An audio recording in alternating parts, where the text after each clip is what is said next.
Oh, I'm not doing Sasha's entrance today. You just got punked. What year is it? Come on.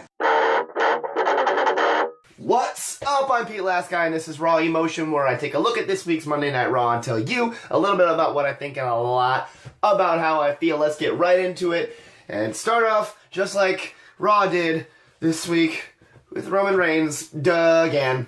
Reigns and Lana had an in-ring segment where the WWE wants certain people to be good guys and bad guys in this situation, but the crowd flipped it on them, chanting "Thank you, Lana," and popping for her while Roman gets all these boos because, again, in this storyline, he's the jerk. I don't know if you realize this, WWE, but Roman in this story is the jerk. He's the bad guy. Actually, I think they kind of do realize this, and at this point, they're just not turning Reigns heel entirely out of spite, because they know we'll watch and we'll boo and we'll come to the shows anyway, and it doesn't matter whether or not he's actually a heel. I think this is on purpose now. Seriously, no matter how many terrible things, just awful, horrible, terrible things he says and does, he still is given opportunities at titles. He's still succeeding, and he's still got some kind of fan base out there. And oh my God, Roman Reigns is Donald Trump. But anyways, thinking about that for too long makes me sad. I am excited for the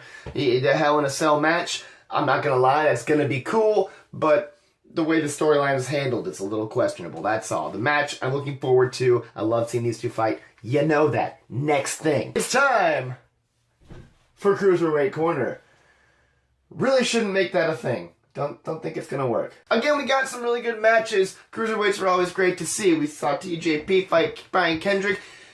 Again, and I get you're building a story and a rivalry, and I know that's how it works, but what with this match between Kendrick and TJP, plus the match later in the evening between Rich Swann and Tony Nese, two dudes we've also already seen on Raw, I think they need to be giving us more of a wider taste of the talent in the Cruiserweight division. Because if you want us to take it seriously as a division that's strong and has potential, you gotta show us more of it. I get that you're building a story leading up to the title match between TJ Perkins and Brian Kendrick, but you gotta build more of a world for these Cruiserweights if you want them to be seen as legitimate. So, again, still in its infancy, they're still kind of working out the kinks. I get that.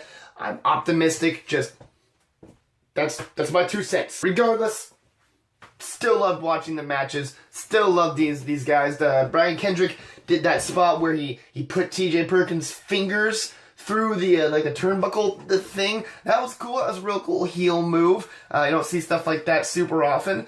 I like it. All right. And speaking of taking it seriously as a division, I really do like the stuff that they're doing, again, with changing the colors of everything, including the ropes, to doing like the MMA style pat down beforehand and the lifting the arm of the winner afterwards. It's all different from the rest of what's going on Raw, and I like that. It sets it apart. That's a positive for the Cruiserweights. I'm actually excited about that part. So, a lot of mixed emotions here. Braun Strowman is back, squashing his most confident jobber yet. That's right, this anonymous dude seemed even more confident about this match than Sin Cara did when he took him on. But he throws this guy around the ring, of course, does his thing, decimates him, and then gets on the mic. Finally. Alright. And cuts a really darn decent promo. It was short, but it was strong. He didn't stutter. He was straightforward, and he used the words that he used well, and he emphasized them well. I want to see more from him, but the most important part about this promo that he cut right after that match is that he asked for better competition. So Byron Saxton or Tom Phillips, I never remember who does these interviews, goes in the ring, asks Braun Strowman, well, who is next? Wait, what's next for Braun Strowman? Totally different. And Braun Strowman responds that he wants better competition. He wants to be done with these jobbers. Basically, he wants them to feed him more. Wait, but I'm excited. That's what I've been wanting since this Braun Strowman squash run after the brand split started. I'm very excited for it. Let's see where this goes. Let's see if he talks some more. Let's see who he feuds with. I hope he doesn't bury anybody cool. I hope. You got something great in your hands, WWE, okay? Don't lose it. Also, don't just crush it into Don't do that either. You do that too sometimes. Don't do it. Maybe this is exactly what they want me to think. Maybe I'm just a giant mark. But I think it would be fantastic if Team Jericho ended up holding all the gold. I'm talking Universal. I'm talking Tag Team. I'm talking Chris Jericho challenges Roman Reigns or Rusev or whoever happens to hold it, U.S. title in the future. He wins that, all the gold on two guys. Then they implode. Then they turn on each other. And it's just this massive, holy crap thing. I haven't really worked out the booking yet, but it would be cool. But speaking of Jericho, of course, they had the in-ring segment where they mentioned they want to start pursuing the tag team championships, and then the New Day came out, and oh man, the banter between those two teams. Wow. Two of the absolutely most entertaining teams on the brand, just trading barbs, just exchanging insults, and ooh, I loved it. That is entertainment right there, okay? That's entertainment. Obviously, Jericho lost their match with the New Day later on in the evening, but hey, it was a cool angle. It was a cool, short story. Maybe they play it out longer somehow in weeks to come. I don't know. I just really liked it. I liked it. It was good. Hey! Who else had completely forgotten about Titus O'Neil? But Titus comes back with a brand new gimmick. Ha ha! That's right, the Titus brand. That's his gimmick now, and it's not very clear exactly what that means. He did a promo where he said some things about it. None of it really made any sense, and then he came out and jobbed out to Sami Zayn. So, I don't know, is this just what you get for daring to touch Vince McMahon? You get suspended for a while and then brought back with, like, inexplicable heel turn and terrible feud storylines, and then just a random gimmick switch to something that makes absolutely no sense. It's very elaborate punishment, Vince. It's very elaborate. And speaking of Titus O'Neil, remember that feud that he had with Darren Young and Bob Backlund? Yeah, remember them? They haven't been around in a while either. Not that I'm complaining. They seem to have just dropped off the face of the earth entirely, so are we just gonna ditch this gimmick like we did with the other time that we took a returning superstar and teamed him up with an old school wrestler and gave him a dumb, weird, rednecky kind of gimmick? Huh? That's fine. You want to drop that? Please drop it. It was bad. It was really bad. But on the plus side, he did lose to Sami Zayn, which is going to kind of make Sami Zayn look a little bit stronger than he's looked in the past recently. So that's good, I guess. Now, WWE, let me get something straight here. Okay? You're trying to tell me that Anderson and Gallows are these big monster men who have been carving a swath of destruction through the tag team division. I've been watching. That's not what's been happening. Stop lying. Don't do that. It's cool that you're trying to push them as these monsters now, again, but you gave us that weird little interlude where they were doctors and then the retirement home managers and they were making jokes and puns and not being scary, like, even at all. And now I'm just supposed to be intimidated by them because you tell me to be. That's not how it works. You gotta earn this back, okay? Come on. Come on. Now, this was a big week for Hey Do You Remembers, but hey, do you remember Golden Truth? 'Cause they're back! The bouncing gold dust head and everything.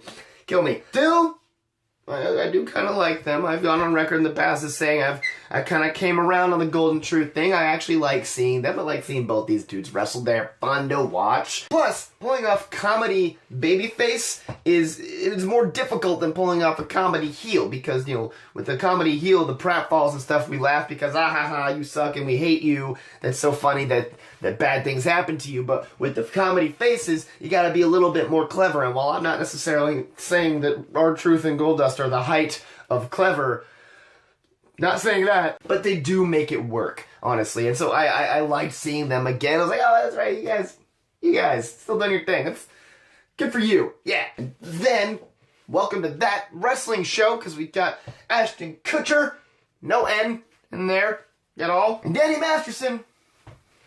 A little back and forth thing with Jericho. That was actually kind of fun. I laughed a couple times, genuine laughs. Okay. There was one burn that I think came from Ashton on Chris Jericho. Brought up the fact that he lost to Fandango at WrestleMania. That's Woo, good pull, Ashton. Nice. I'm not going to say much about the breast cancer segment with Enzo and Cass because I'm scared to make jokes about that, obviously. But what I will say, Enzo, is that you pick the worst times to botch stuff, man. Oh boy, just fiddling with the tablecloth and the belts are falling all over the place, man. This is for cancer, man. It's for cancer. Oh. One other thing I did want to mention about that New Day Jericho match. By the way, actually two things. One, Xavier Woods in the ring, wrestling. Always love to see that. Thank you. But second, Chris Jericho's nose ended up bleeding all over the place in the middle of this match. That's two New Day matches in a row where somebody ended up bleeding in the match, and if you're one of those people who won't shut up about Seth Rollins, then there's only one conclusion we can reach, and that is the New Day are very unsafe workers, and they should probably be suspended, or at least examine how they... I told myself I wasn't going to address that. There it is. And oh hey, speaking of Seth Rollins, here he comes at the end of this tag team match to distract Chris Jericho and Kevin Owens so that the New Day can get the win, and then Seth Rollins is in there all palling around and slapping hands with the New Day and smiling and stuff. Add that to his, interview with Michael Cole from earlier in the evening where he talked about his eyes being open and seeing things completely differently now and how he's struggling against the authority. I'm telling you, I think at this point we can just call Seth Rollins' face turn complete. Can't we? I mean, maybe there'll be something big at Hell in a Cell where he will officially complete his face turn, or maybe Triple H will come out and there'll be a big feud there and that'll make it more obvious, but I think at this point, guys, Seth is pretty much a face. I'm calling it. And as much as I've been loving this Cesaro and Sheamus storyline, this week was just kind of more of the same. It was just a repeat of the thing they did last week where they squashed some jobbers in a tag team match, only this time instead of Sheamus constantly overshadowing and getting in front of Cesaro, it's Cesaro getting in front of and overshadowing Sheamus, and we get it, okay? Just, I know you gotta fill time until the pay-per-view, but they don't have to wrestle every week. And the main event. I'm not gonna elaborate too much on my feelings about this because mostly it's just the one feeling, which pretty much is just summed up with a woo! Yes! Yes, yes! Woo! Yeah! I'm a mark. Women's division as the main event. Solid. That corkscrew, the moonsault thing from Charlotte. Solid. Sasha going over and getting her championship back.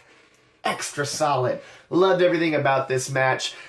Sasha looked like she came very close to hurting herself again a few times, and I get that's what it was supposed to look like, and I was engaged and invested. It was a great match to end the night on.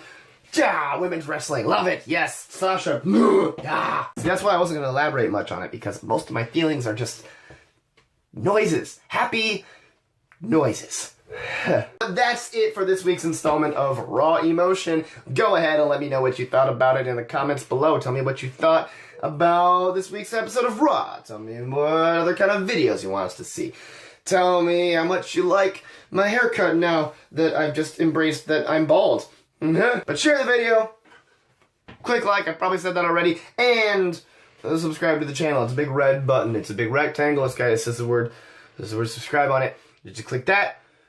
You'll be subscribed and you'll know. You'll know when we come out with new videos, wrestling content.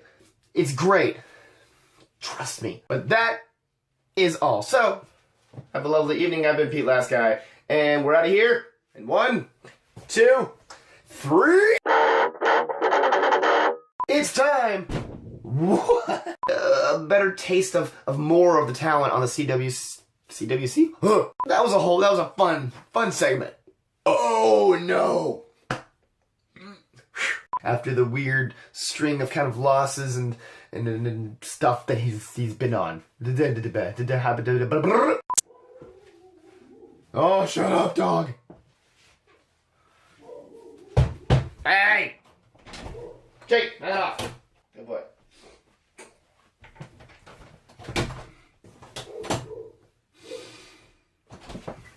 Are we still rolling? We are. Where was I? I had a nightmare about Braun Strowman recently, and so on my notes I drew I drew about what he looked like in my dream. It's kind of me on the top, and then that's Braun. He's a lizard man.